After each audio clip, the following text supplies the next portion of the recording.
Wanna talk? So let's talk. Here. Talk. You wanna talk? You gotta talk, you need to talk. News talk. I talk, you talk to Solomon. I talk, you talk to Solomon. Yeah, let's talk to Solomon. Talk to Solomon. You gotta talk, you wanna talk. Welcome to Talk to Solomon. Thank you so much for joining us. My name is Stan Solomon. I'm the host.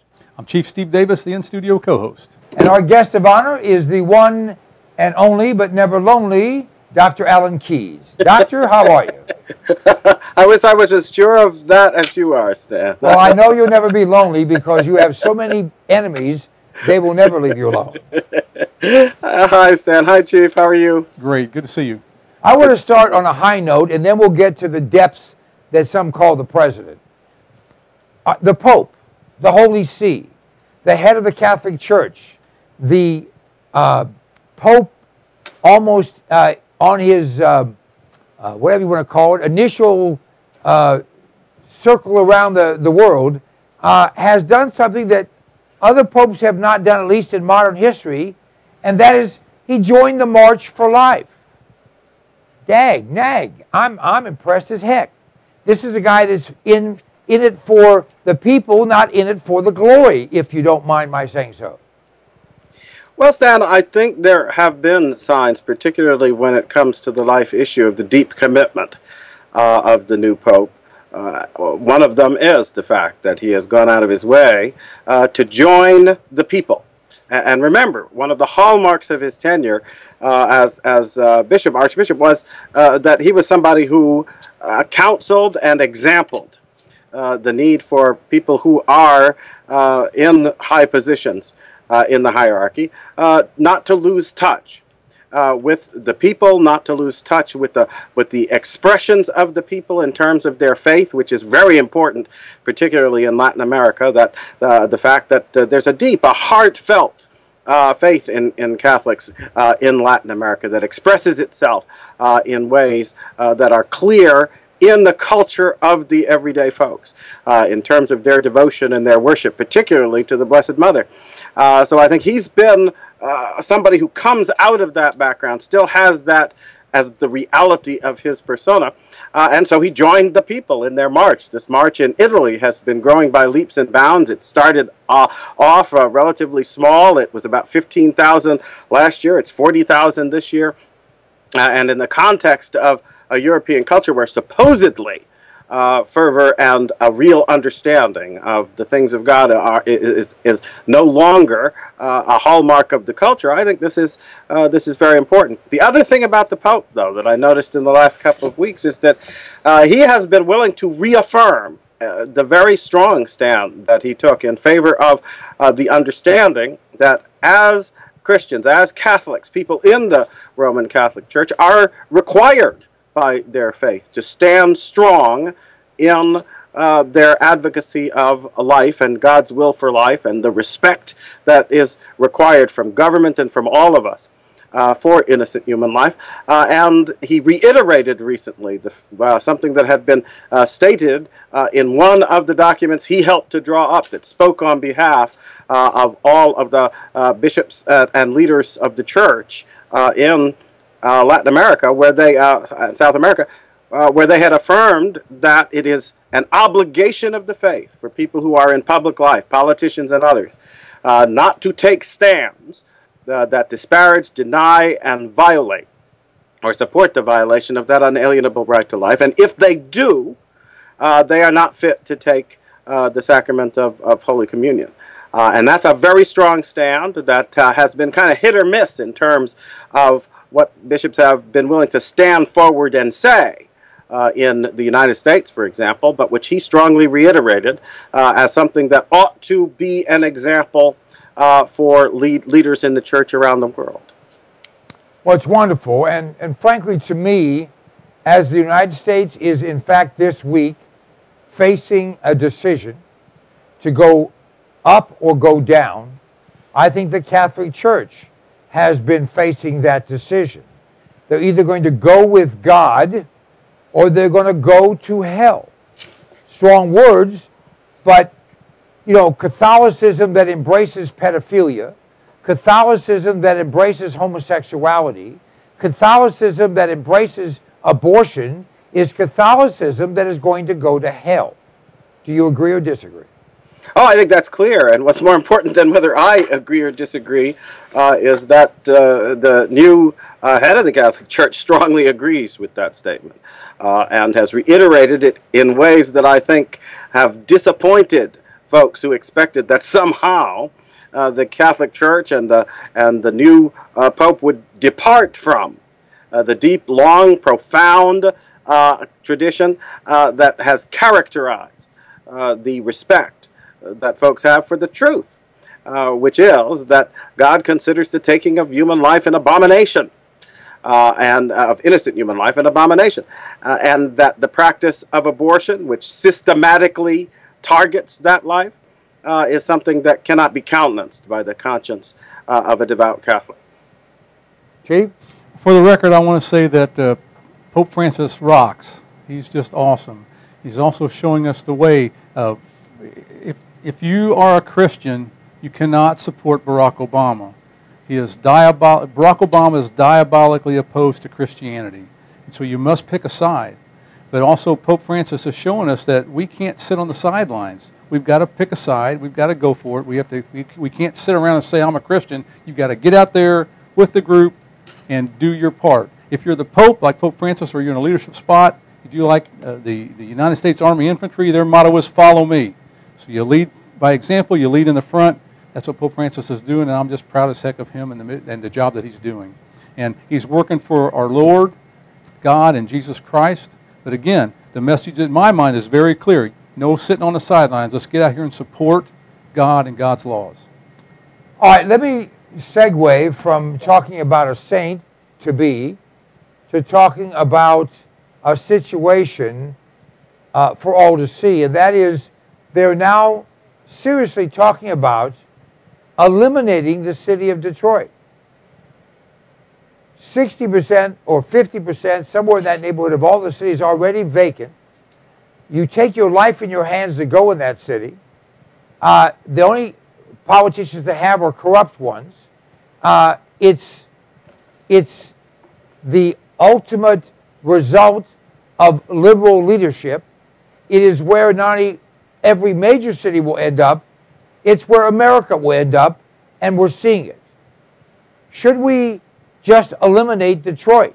Should we sell the franchise and relocate it like they do with a sports team?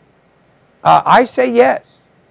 I say take the garbage and throw it out. No people are garbage, but concepts are garbage. And those people that want to do right, give them a place. Those people that don't want to do right, show them a place. Alan? Well, Stan, sadly, I think that Detroit is a prime example of the truth that if you move down the road that essentially puts government in control, but you are going down a road that destroys the hope and prosperity of your people. If you go down a road that adopts this leftist understanding that ignores individual responsibility, that refuses to respect the connection between individual rights and liberty and individual accountability before God for the right use of one's freedom. If you go down these kinds of roads, if you seek to create an environment in which people are, on account of that lack of a sense of responsibility through family and through individual action for the well-being of each and every individual, you try to put government in that role and say, we're going to take care of everybody and so forth, you end up destroying the community. You end up discouraging enterprise. You end up driving out those whose energy and application actually builds the enterprises and provides the hope that is the surest foundation of prosperity, as our experience as a nation suggests. Here's the problem, though, Stan, with saying we can just let Detroit go, because guess who's trying to take us down that very road? And we are now suffering the malaise that results from the adoption of this socialist left-wing communist style elitist path, and it is beginning to affect the nation as a whole on that account. And I think we have to be really clear about this. We are not going to treat our institutions, our cities, and the hope of our people, built up, after all, Stan, over the course of generations of dedication, of sacrifice. People have given their lives to help these communities take root and grow. And for us to allow a sick, incompetent, ideologically depraved generation of leaders to take the nation down a road that's going to destroy us in this fashion would be unconscionable.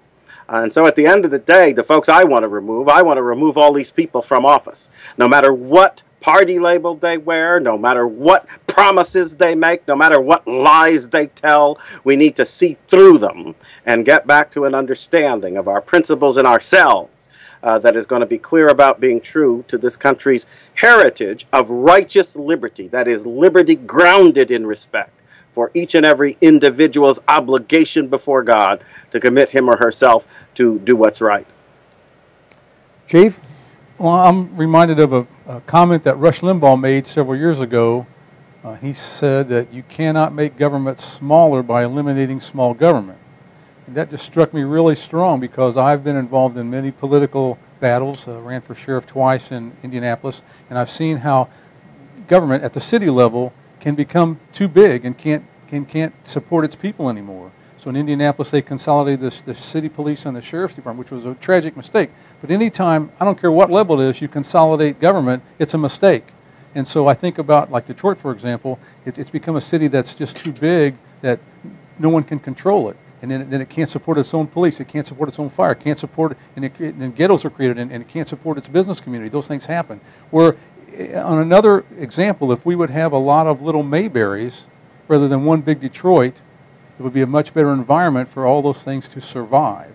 And so if Detroit was broken up rather than eliminated, I think that'd be a much better solution than just getting rid of it. Well, you know, go ahead, Alan. No, I was going to say that is an idea. I remember when I wrote the book Masters of the Dream back in the 90s, one of the recommendations that I made was exactly along those lines. The fact that we had allowed the cities to become too large, we needed to return to what I thought of as the idea of local government. But in the urban environment, local government would mean responsible neighborhood government, in which you looked upon neighborhoods as areas like Mayberry, like townships, like other things that were common in American life, where people had responsibility at that level where they actually lived for their own well-being, and that the principle of real self-government is that you must always have a level of government where the people who are acting on behalf of the folks who live there, in whatever level of government those people are in, they go back home every night to the same conditions as the people they represent. So that you don't develop what has been the case in all our cities now, where you have folks sitting on the city council who go home to gated communities and fancy neighborhoods, and meanwhile they're pretending to represent folks whom they are systematically impoverishing with their incompetent, stupid, and ideologically corrupt policies. Dr. Keys, that's right on the money. Well, I couldn't agree more with both of you, and I think that we have a concept in America that everyone knows it, yet many don't know it.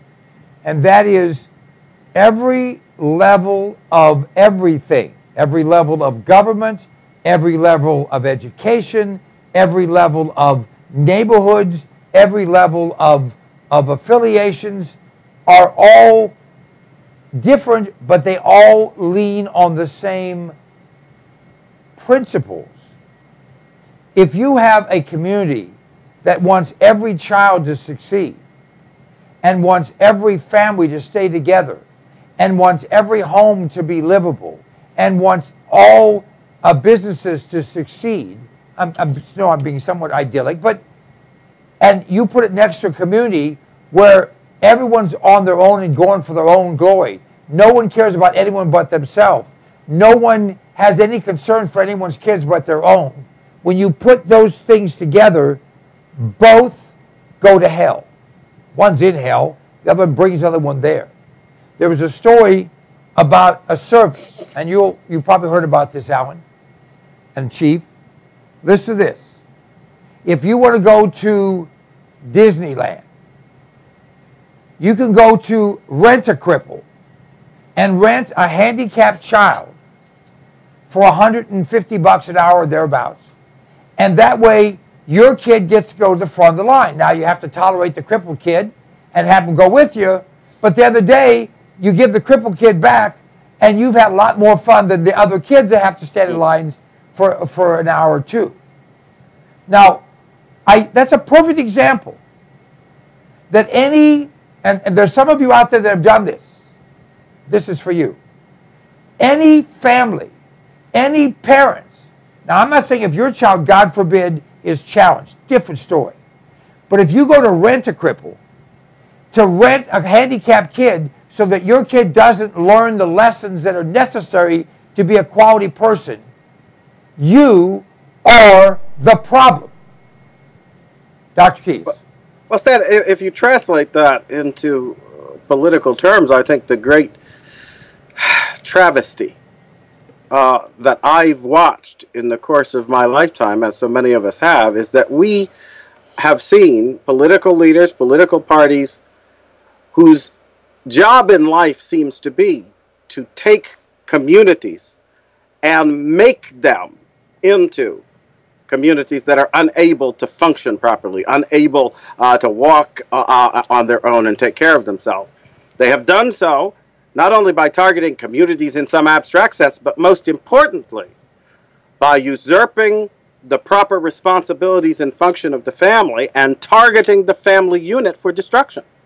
That has happened in Detroit, which we were talking about, which has one of the highest rates, for instance, among black folks in the country of destroyed families, where they're no longer mother-father families raising up children in that balanced environment, where instead you have single heads of households, mostly women, facing a situation in which they become more and more dependent on government programs that are now sold to them as some kind of independence, when they in fact represent the destruction of the basis for real independence for individuals and families. And they have, so in that sense, they have been targeting people and communities and this vital institution of the family to turn them into institutions that can't function, that can't walk, that can't do for themselves, so that they can come along and say, oh, we'll help you. And what they actually do is exploit them in order to gain and consolidate political power and control. And Stan, I hope that people don't fool themselves anymore into believing that that's an agenda that's being applied to somebody else, that's being applied to black folks or this group or that group. No, this whole country is now targeted for that strategy. And I think that Obamacare and other things like this have as their aim to destroy this country and its people in precisely that way. So that folks who are in charge of the government consolidate an absolute and totalitarian control of our lives. All right. Do you have another comment on that? Just thinking that under Obamacare, it could be traumatic if you don't have your own handicapped child to get you to the front of the line. So I'm assuming that everyone's going to be issued a handicapped child, and then no one will go to the front of the line. And that will or they will handicap one of your kids, just so they'll tell you that's a benefit. That's happening. That's happening right now. Right. They certainly are doing it mentally and morally.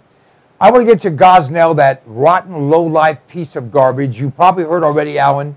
He pled. He's now gotten life without the possibility of parole, so the death penalty phase will not be considered.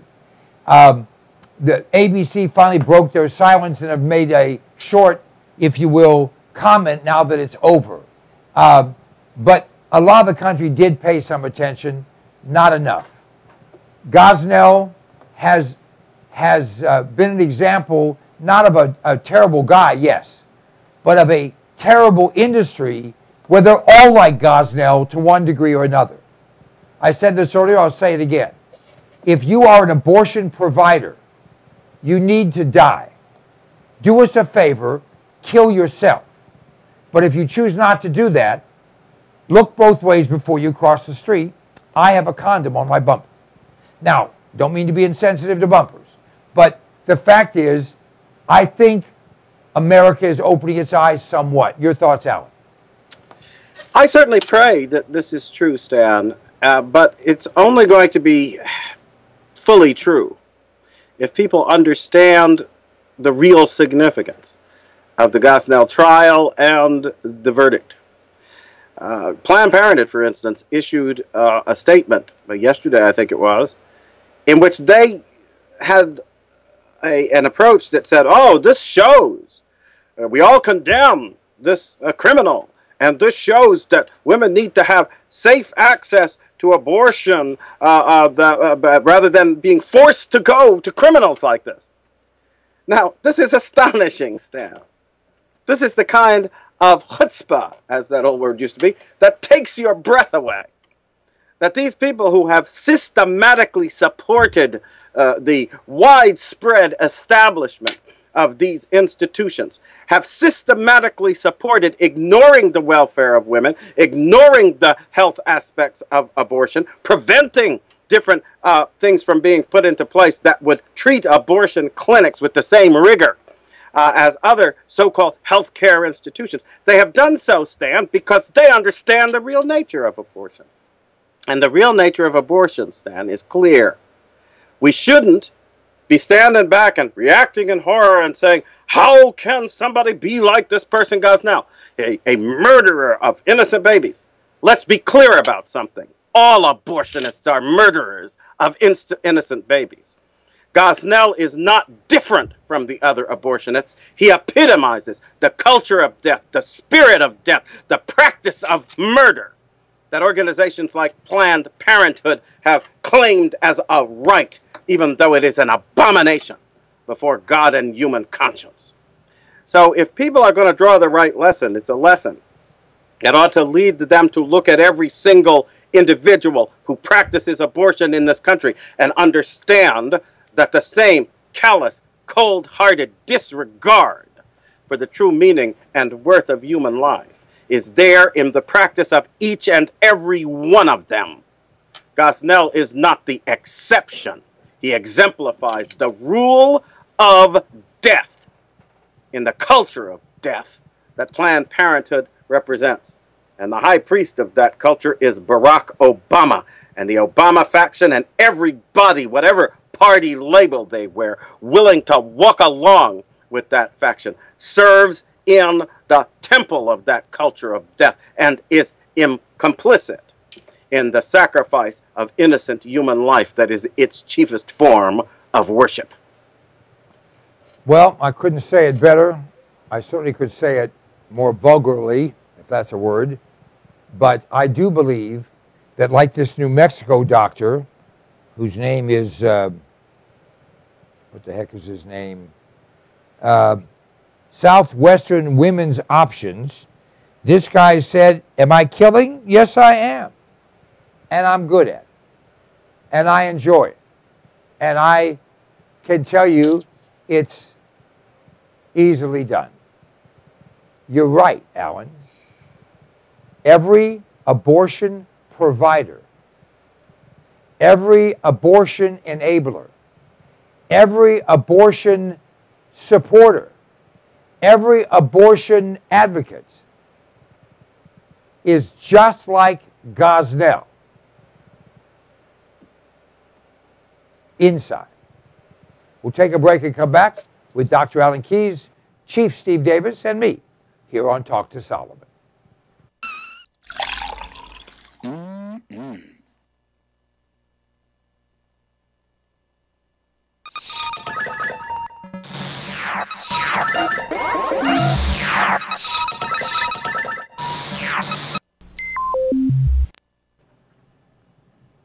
I like to eat. You like to eat?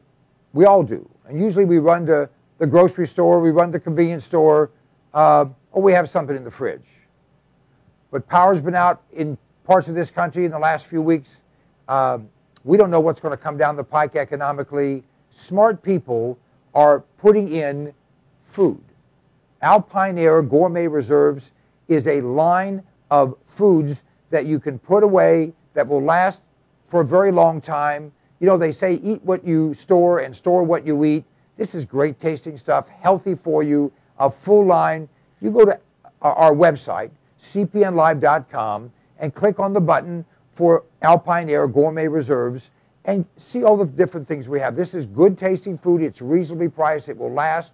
And it's worth its weight in gold if a problem arises. I know you don't think there's going to be anything that goes wrong. Actually, you do. This is smart. This is smart insurance. This is smart preparation. This is smart thinking. You have kids. You have a spouse. You have parents. You have dependents. You have an appetite. All those things can be addressed by a frugal but smart investment in Alpine Air Gourmet Reserves. Try them out. You will be tickled to death with the taste of them. You know what? In many cases, people start to eat this and they think, heck, this tastes better and costs less than what you're going to the grocery store to buy. cpnlive.com. Check it out.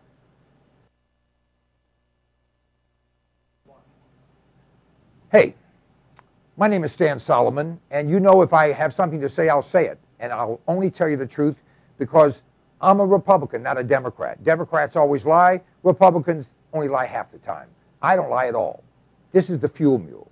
It's an extraordinary product that was developed by a friend of mine, an engineer, and it increases the fuel mileage on your vehicle.